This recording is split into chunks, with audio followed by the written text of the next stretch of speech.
اچھا ایک سوال یہ ہے جی کہ نبی رسول اور امام میں کیا ایسا فرق ہوتا ہے جس سے ان کے درمیان تفریق ہو سکے؟ یہ دیکھیں علم کلام کے جو علماء ہیں انہوں نے بہت کچھ کہا ہے. ہمیں علم کلام کے علماء سے فی الحال کام نہیں. آپ شیعہ کے متعلق پوچھتے ہیں. دیکھیں ہمارے احادیث میں جو آئے ہیں رسول اور نبی میں فرق یہ ہے کہ رسول کو فرشتہ نظر آتا ہے اور نبی آواز سنتا ہے، اس کو فرشتہ نظر نہیں آتا. نحمده ونصلي ونسلم على رسوله النبي الكريم الامین اما بعد. معزز ناظرین و سامعین، آج الکافی کا ہمارا چھٹا لیکچر ہے. حسن اللہ یاری سے ایک کالر نے یعنی علی الاحسن نقوی صاحب پاکستان سے انہوں نے یہ سوال کیا کہ نبی اور رسول میں فرق کیا ہے. تو اس کا جواب دیتے ہوئے حسن اللہ یاری نے کہا کہ نبی وہ ہوتا ہے جو خواب میں فرشتے کو دیکھے لیکن جاگتی آنکھوں سے بیداری کی حالت میں نہ دیکھے، اور رسول وہ ہوتا ہے جو خواب میں بھی فرشتے کو دیکھتا ہے اور بیداری میں بھی فرشتے کو دیکھتا ہے. اچھا یہ جو حسن اللہ یاری نے کہا بھی آئے نہیں، اسی طرح کافی کے اندر بھی لکھا ہے، لیکن آج ہمارا جو لیکچر ہے وہ کافی کی عبارات کو سمجھ رہے ہیں، یعنی مطالعہ کافی ہے. ہم کافی کا مطالعہ کر رہے ہیں. آیا یہ بالکل کافی جو ہے وہ تشیع کے لیے اور ان کے ایمان اور مسلک کو بچانے کے لیے کافی ہے، یا کافی جو ہے ان کو رگڑا دینے کے لیے کافی ہے؟ بہرحال یہ میرے پاس الکافی اور الکافی کا کتاب ہے، کتاب الحجہ، جلد ہے 1. کلینی نے باب باندھا ہے باب طبقات الانبیاء والرسل والائمہ، یعنی انبیاء، رسول اور ائمہ کا بیان. اسی طرح اس نے آگے بھی لکھا باب الفرق بین الرسول والنبی والمحدث، کہ رسول، نبی اور محدث کے درمیان فرق کرنے کا باب. تو اس میں وہ حدیث لے کے آیا جس کو حسن اللہ یاری نے علی الحسن نقوی کے سامنے پڑھی کہ زرارہ کہتا ہے قال سألت ابا جعفر، کہ میں نے حضرت امام باقر سے پوچھا عن قول اللہ عز وجل وکان رسول النبی، اللہ تعالیٰ نے حضرت اسماعیل علیہ السلام کے بارے میں فرمایا کہ وہ رسول بھی تھے نبی بھی تھے. تو میں نے یہ پوچھا کہ وہ رسول ہیں نبی ہیں، رسول اور نبی میں فرق کیا ہے؟ مر رسول ومن نبی، رسول کیا ہوتا ہے اور نبی کیا ہوتا ہے؟ قالا، تو امام باقر نے کہا النبی الذی یری فی منامہ ویسمع الصوت ولا یعین الملک، جو خواب میں فرشتے کو دیکھتا ہے، فرشتے کا کلام سنتا ہے لیکن اسے آنکھوں سے نہیں دیکھتا. نبی وہ ہے جو آنکھوں سے فرشتے کو نہ دیکھے بلکہ خواب میں دیکھے. والرسول الذی یسمع الصوت ویری فی المنام ویعین الملک، اور رسول وہ ہوتا ہے جو خواب میں بھی فرشتے کو دیکھتا ہے، کلام بھی اس کا سنتا ہے اور بیداری کی حالت میں بھی فرشتے کو دیکھتا ہے. یعنی نبی وہ ہے جو فرشتے کو نہ دیکھے بیداری کی صورت میں، اور رسول وہ ہے جو فرشتے کو بیداری میں دیکھ لے. قل، تو میں نے کہا، زرارہ کہتا ہے میں نے کہا الامام ما منزلتہ، تو پھر امام کیا ہے، اس کی کیا منزلت ہے، امام کا مقام کیا ہے؟ جو نہ نبی ہے نہ رسول ہے لیکن امام ہے، امام کا مقام کیا ہے؟ قالا، فرمایا یسمع الصوت ولا یری ولا یعین الملک، فرمایا وہ کلام تو سنتا ہے فرشتے کا لیکن نہ خواب میں دیکھتا ہے نہ ہی بیداری کی حالت میں دیکھتا ہے. فرشتے کو نہ وہ خواب میں دیکھتا ہے نہ بیداری میں، دیکھنے کی بالکل نفی ہے، خواب میں بھی اور بیداری کے اندر بھی، لیکن وہ فرشتے کا کلام ضرور سنتا ہے. تو جو فقط کلام سنے وہ امام ہے، جو خواب میں دیکھے بھی اور کلام سنے وہ نبی ہے، جو خواب میں بھی دیکھے سنے اور بیداری کی حالت میں سنے وہ رسول ہے. ثم تلا هذه الآیہ، پھر امام باقر نے اس آیت کو پڑھا. یہ کلینی کہہ رہا ہے، میں نہیں کہتا کہ یہ انہوں نے پڑھا ہے، لیکن کلینی ایک دعویٰ کر رہا ہے وما ارسلنا من قبلک من رسول ولا نبی ولا محدث، اور ہم نے نہیں بھیجا آپ سے پہلے رسول اور نہ نبی اور نہ محدث. آگے جو بات ہو رہی ہے تو یہاں مجھے بتائیے، یہ امام باقر کا یہ پڑھنا، امام باقر نے نہیں پڑھا، یعنی یہ کلینی کا یہ لکھنا کہ ثم تلا، امام باقر نے یہ پڑھا هذه الآیہ، آیت کو، اور اس میں وما ارسلنا من قبلک من رسول ولا نبی ولا محدث، پورے کلام خدا میں سے، پورے قرآن میں سے، پوری کتاب میں سے یہ محدث کا لفظ دکھائیں کہاں لکھا ہے؟ کیونکہ کلینی نے لکھا ہے کہ امام باقر نے آیت پڑھی ثم تلا هذه الآیہ، یہ آیت پڑھی جہاں ولا محدث کے دل لفظ ہے. پورے قرآن سے میں یہ چیلنج کر رہا ہوں حسن اللہ یاری کے سب متبعین سے، شرق و غرب کے تمام شیعہ سے، مجھے قرآن سے یہ محدث کا لفظ دکھائیں کہا ہے. ہاتھ برہانکم ان کنتم صادقین. ائمہ طاہرین علیہم السلام کے متعلق ان کے بارے میں احادیث فرشتوں کا نظر آنا مختلف ہے. بعض احادیث میں ہے کہ ائمہ علیہم السلام کو فرشتہ نظر نہیں آتا لیکن وہ بات سنتے ہیں، فرشتوں کو نظر نہیں آ سکتے. لیکن دوسری احادیث میں ہے کہ فرشتوں کو نظر آتا. خود بدلتے نہیں، قرآن کو بدل دیتے ہو. پھر اچھا اس میں کیا لکھا ہے کہ نبی وہ ہوتا ہے کہ جو فرشتے کو بیداری کی صورت میں نہ دیکھے. اور اس کا ایک سیمپل، ایک مثال انہوں نے باب طبقات الانبیاء والرسل والائمہ کے اندر دی. حدیث نمبر ہے 433. درست ابن ابی منصور یہ روایت کرتا ہے کہ قال قال ابو عبداللہ، کہ حضرت امام جعفر صادق رضی اللہ تعالیٰ عنہ نے علیہ السلام نے فرمایا الانبیاء والمرسلون علی اربع طبقات، کہ انبیاء اور رسول کے 4 طبقات ہیں. فنبی منبع فی نفسہ لا یعدو غیرہا. فرمایا ایک تو نبی وہ ہوتا ہے کہ جو فی نفسہ ہی اپنی ذات کے لیے نبی ہوتا ہے، وہ کسی غیر کے لیے نبی نہیں ہوتا، اور نہ غیر اس کی طرف کوئی وحی لاتا ہے، یعنی فرشتہ اس کی طرف کوئی وحی نہیں لاتا، وہ ذاتی شخصی نبی ہوتا ہے بس. اچھا یہ پہلی مرتبہ ہم سن رہے ہیں کوئی ذاتی نبی ہو وہ کسی کے لیے نبی نہ ہو، اور نہ ہی فرشتہ اس کے پاس ہے. سبحان اللہ. بہرحال دوسرا نبی کون ہے؟ وہ نبی یری فی النوم ویسمع الصوت ولا یعاینہ فی الیقظہ.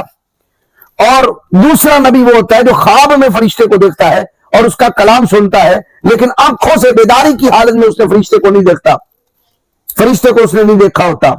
وَلَمْ يُبْعَثْ إِلَىٰ أَحَدٍ. اور نہ ہی وہ مخلوق میں سے کسی ایک بندے کی طرف بھیجا گیا ہوتا ہے، یعنی وہ اپنی ذات تک ہی وہ بھی نبی ہوتا ہے. پہلا نبی کیا ہے کہ فرشتہ بھی اس کے پاس وہی لے کر نہیں آتا، بس کلام آ جاتا ہے اس کے دل کے اندر اتر جاتا ہے، غیبی خبریں اس کے دل میں آ جاتی ہیں اور اسے پتہ چل جاتا ہے میں نبی ہوں. یعنی وہ شخصی ذاتی نبی ہوتا ہے، نہ فرشتے کی رسائی اس کی طرف ہے نہ اس کی فرشتے کی طرف رسائی ہے. یہ پہلا نبی ہے.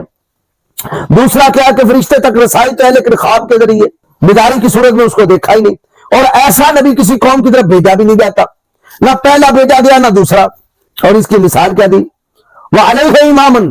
اور یہ جو دوسرا نبی ہے اس کے اوپر ایک امام ہوتا ہے، مِثْلُ مَا كَانَ إِبْرَاهِيمُ عَلَى لُوط.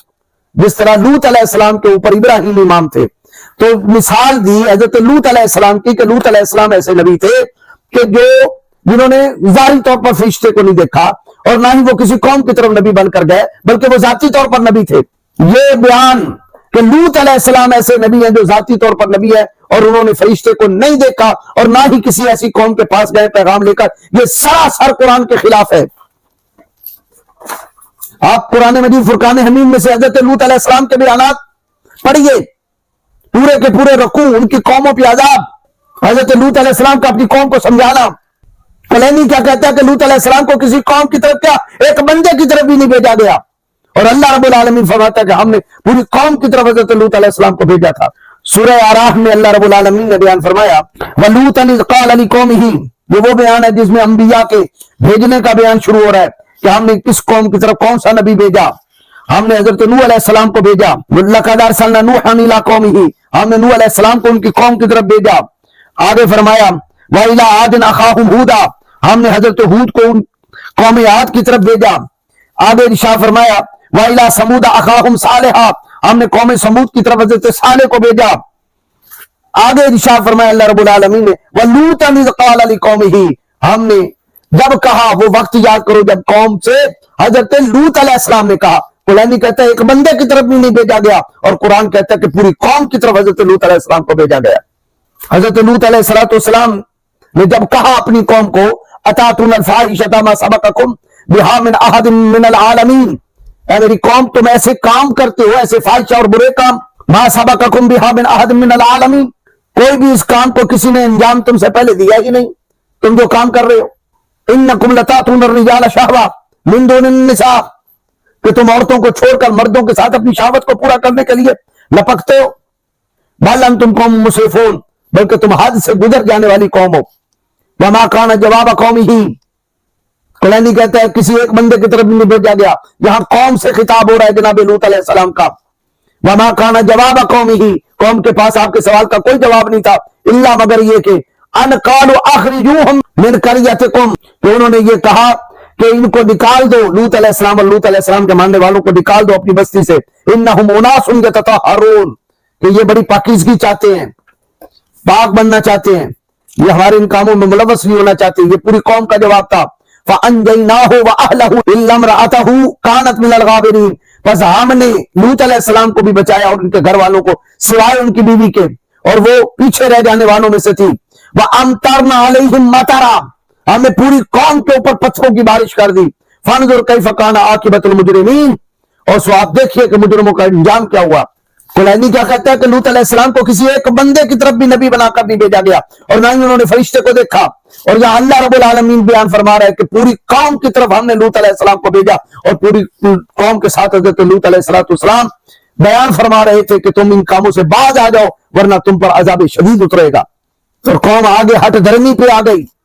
اس کا ایک اور بیان سورہ ہود میں اللہ رب العالمین نے یہ بیان کیا کہ حضرت ابراہیم علیہ السلام کے پاس فرشتے آئے اور قوم لوط پر عذاب کا انہوں نے ذکر کرنے کے بعد اب یہی فرشتے جو تھے حضرت لوط علیہ السلام کے پاس آئے. وَلَمَّا جَاءَتْ رُسُلُنَا لُوطًا، پھر ہمارے بھیجے ہوئے لوط علیہ السلام کے پاس وہ فرشتے پہنچے. قرآن کہتا ہے کہ نبی فرشتے کو، ایک نبی ایسا ہے کہ جو نبی اس کو کہتے ہیں جو فرشتے کو نہ دیکھے، اور مثال کیا دی حضرت لوط علیہ السلام کی. اور یہاں ایک فرشتہ نہیں، رسولنا، کئی فرشتے حضرت لوط علیہ السلام کے پاس آئے. سیء بہم، ان کی وجہ سے حضرت سیدنا لوط علیہ السلام پریشان ہو گئے، کیونکہ وہ خوبرو نوجوان بن کے آئے تھے اور ان کی قوم جو تھی وہ نوجوانوں کی طرف رغبت رکھتی تھی. وَضَاقَ بِهِمْ ذَرْعًا، ان کے باعث، ان مہمانوں کے باعث حضرت لوط علیہ السلام کی طاقت کمزور پڑ گئی. وَقَالَ هَذَا يَوْمٌ عَسِيرٌ، اور آپ پکار اٹھے کہ یہ دن بڑی مصیبت کا دن ہے کہ میں اپنی قوم کے حالات و واقعہ سے واقف ہوں، ان کی فطرت سے واقف ہوں، اور یہ مہمان بن کے میرے پاس آئے ہیں. ابھی جاننا نہیں کہ یہ فرشتے ہیں. وہ خوبرو نوجوان انسانی صورت میں آئے تھے. وَجَاءَهُ قَوْمُهُ يُهْرَعُونَ إِلَيْهِ، حضرت لوط علیہ السلام کی قوم حضرت لوط علیہ السلام کی طرف دوڑتی ہوئی آئی ان مہمانوں کو دیکھ کر. وَمِن قَبْلُ كَانُوا يَعْمَلُونَ السَّيِّئَاتِ، وہ اس سے پہلے ان برے کاموں میں ملوث تھے. قَالَ، آپ نے فرمایا اپنی قوم سے، یا قومی، ہے میری قوم. قرآن کہتا ہے کسی ایک بندے کی طرف نہیں بھیجا گیا لوط علیہ السلام کو، اور اللہ فرماتا ہے پوری قوم سے خطاب. کھڑے ہیں ڈٹ کے حضرت لوط علیہ السلام اور فرما رہے تھے ہؤلاء بناتہن اطہر لکم فاتقوا اللہ، یہ میری قوم کی بیٹیاں، تمہاری بیویاں، فرمایا یہ ہیں تمہارے لیے پاکیزہ، یہ تمہارے لیے پاک اور طیب و طاہر ہیں، یعنی جو کرنا ہے ان سے کرو. فاتقوا اللہ، ڈرو اللہ سے. ولا تخزونی فی ضیفی، میرے مہمانوں کے بارے میں مجھے پریشان نہ کرو، مجھے غمزدہ نہ کرو. الیس منکم رجل رشید، تم میں سے ایک بھی بندہ نیک سیرت کا نہیں ہے. قالوا لقد علمت ما لنا فی بناتک من حق، تو قوم بولی، وہ کہنے لگی کہ آپ جانتے ہیں کہ ہم آپ کی بیٹیاں، یعنی قوم کی بیٹیاں، اپنی بیویوں میں کوئی رغبت نہیں رکھتے. وَإِنَّكَ لَتَعْلَمُ مَا نُرِيدُ، اور آپ جانتے ہیں کہ ہم کیا چاہتے ہیں، یعنی آپ کے پاس جو خوبرو مہمان آئے ہیں وہ ہمارے حوالے کیجیے. قال، تو حضرت لوط علیہ السلام بولے لو ان لی بکم قوۃ، کاش میرے پاس تمہارا مقابلہ کرنے کے لیے طاقت ہوتی، او آوی الی رکن رشید، یا میں مضبوط قلعے میں پناہ لے چکا ہوتا. تو پھر آج یہ رسوائی کا دن جو تم مجھے دکھانا چاہتے ہو، میرے پاس آ کے میرے مہمانوں کا مطالبہ کرنا چاہتے ہو، میں تمہاری شکل بھی نہ دیکھتا. قالو، تو وہ فرشتے بولے. قرآن کہتا ہے نبی وہ ہوتا ہے جو فرشتے کو آنکھوں کے سامنے دیکھے. قالو یا لوط انا رسول ربک، تو وہ فرشتے بولے کہ اے لوط علیہ السلام آپ پریشان نہ ہو، ہم تمہارے رب کے بھیجے ہوئے فرشتے ہیں. تو لوط علیہ السلام نے فرشتوں کو دیکھا کہ نہیں دیکھا، بلکہ پوری قوم نے دیکھا. اور تم کہتے ہو کہ جو فرشتے کو دیکھ کے وہ رسول ہوتا ہے، جو نہ دیکھے وہ نبی ہوتا ہے، اور مثال اس کی لوط علیہ السلام ہے. اور لوط علیہ السلام کو کسی کے پاس بھیجا ہی نہیں گیا، من احد، کسی ایک کے پاس بھی نہیں، جہاں پوری قوم سے مقابلہ ہو رہا ہے. حضرت لوط علیہ السلام سے ان فرشتوں نے کہا یا لوط انا رسول ربک، ہم تیرے رب کے بھیجے ہوئے فرشتے ہیں. لن یصلوا الیک، یہ لوگ ہرگز تمہارے پاس نہیں پہنچ سکیں گے. وہ چونکہ باہر آ گئے تھے آپ کے گھر کے باہر، اور باہر وہ آپ کا گیٹ توڑنے والے تھے، اور وہ بڑی کوشش کرنے والے کہ ہم کسی طرح مہمانوں تک پہنچے اور مہمانوں کو لے کر جائیں. تو لوط علیہ السلام بڑے پریشان ہو گئے. تو فرشتوں نے کہا کہ آپ غمزدہ نہ ہوں، ہم کوئی عام انسانی مہمان بن کر نہیں آئے آپ کے پاس، ہم رب کے بھیجے ہوئے فرشتے ہیں. فَأَسْرِ بِأَهْلِكَ بِقِطْعٍ مِنَ اللَّيْلِ، آپ رات کے حصے میں اپنے اہل خانہ کو لے کر یہاں اس بستی صدوم سے باہر تشریف لے جائیں. وَلَا يَلْتَفِتْ مِنْكُمْ أَحَدٌ إِلَّا امْرَأَتَكَ، اور کوئی بھی پلٹ کے ان کی طرف نہ دیکھے سوائے آپ کی بیوی کے، یعنی وہی دیکھے گی. إِنَّهُ مُصِيبُهَا مَا أَصَابَهُمْ، اس کو بھی وہی مصیبت پہنچے گی جو ان بدبختوں کو پہنچے گی. إِنَّ مَوْعِدَهُمُ الصُّبْحُ، اور بے شک عذاب کا جو وعدے کا دن ہے وہ صبح کا مقرر ہو چکا. أَلَيْسَ الصُّبْحُ بِقَرِيبٍ، کیا صبح قریب نہیں ہے؟ آپ اے لوط علیہ السلام آپ اپنے گھرانے کو لے کر نکلیے. فَلَمَّا جَاءَ أَمْرُنَا جَعَلْنَا عَالِيَهَا سَافِلَهَا، اور ہمارا جب امر آیا، ہمارا جب عذاب آیا، ہم نے اس بستی کو جو تھا زیر و زبر کر دیا. وَأَمْطَرْنَا عَلَيْهَا حِجَارَةً مِّن سِجِّيلٍ مَّنضُودٍ، اور ہم نے پے در پہ پتھروں کی بارش کی اور مٹی کے کنکر ان پر برسائے. مُصَوَّمَةً عِندَ رَبِّكَ، تیرے رب کی طرف سے وہ نشان زدہ جو تھے وہ پتھر برستے تھے وما ہی من الظالمین ببعید، اور یہ بستی، یہ شہر مکہ ان ظالموں سے دور بھی نہیں، یا وہ پتھر ان ظالموں سے دور نہ تھے۔ تو بات یہ کر رہا ہوں کہ حضرت لوط علیہ السلام ایک قوم کی طرف نبی بنا کر بھیجے گئے، آپ کے پاس فرشتے آئے، فرشتوں نے کلام کیا، آپ نے فرشتوں کو دیکھا، اور کلینی کیا کہتا ہے کہ نبی وہ ہوتا ہے جو فرشتے کو نہ دیکھے، اور حسن اللہ یاری کیا کہتا ہے نبی وہ ہوتا ہے جو رسول فرشتے کو نہ دیکھے، جو فرشتے کو دیکھ لے وہ رسول ہوتا ہے۔ اور پھر کلینی نے مثال حضرت لوط علیہ السلام کی دی اور دیکھ کے کہا کہ ان کو کسی قوم کی طرف بلکہ ایک بندے کی طرف بھی نبی بنا کر نہیں بھیجا گیا، وہ صرف ذاتی اور شخصی طور پہ نبی تھے حضرت لوط علیہ السلام۔ لعنت اللہ علی الکاذبین، قرآن کہتا ہے پوری قوم کی طرف، وہ 6 شہروں کی طرف جو تھا، مفسرین کی تفاسیر اٹھائیں، 6 شہر ان کے طرف حضرت لوط علیہ السلام کو نبی بنا کر بھیجا گیا تھا، لیکن ان بدبختوں نے آپ کا پیغام نہ مانا، تو وہ 6 کے 6 شہر زمین سے اکھاڑ کر پھر پھینک دیے اوندے کر کے، اور اوپر سے پتھروں کی بارش کر دی گئی۔ اور حضرت لوط علیہ السلام کو قوم کا نبی بنایا گیا، انہوں نے فرشتوں کو دیکھا، فرشتوں کا کلام سنا، پھر اپنی قوم، اپنے اہل ایمان والوں کو لے کر وہ راتوں رات اپنی بستی سے خارج ہوئے، پھر بعد میں اس بستی کو الٹا دیا گیا۔ یہ سارا واقعہ اللہ قرآن میں بیان کر رہا ہے، اور کلینی دھڑلے سے کہہ رہا ہے کہ لوط علیہ السلام کسی ایک بندے کی طرف بھی نبی بنا کر نہیں بھیجے گئے، اور کلینی دھڑلے سے کہہ رہا ہے انہوں نے فرشتے کو نہیں دیکھا۔ اب میں سوائے لعنت اللہ علی الکاذبین کے اور کیا کہوں؟ قرآن کو مانو گے کہ کلینی کو مانو گے؟ یہ فیصلہ تم نے کرنا ہے، اپنے لیے جہنم اور جنت کا فیصلہ تم نے کرنا ہے۔ ہمارا کام ہے کہ ہم نے تمہارے سامنے راہ ہدایت اور راہ شر کو واضح کر دیا، وما علینا الا البلاغ، ہمارے ذمہ ہے صرف پہنچانا، ماننا نہ ماننا یہ تمہارا کام ہے۔ اللہ مجھے، میری قوم کو اللہ یاری کے شر سے محفوظ فرمائے۔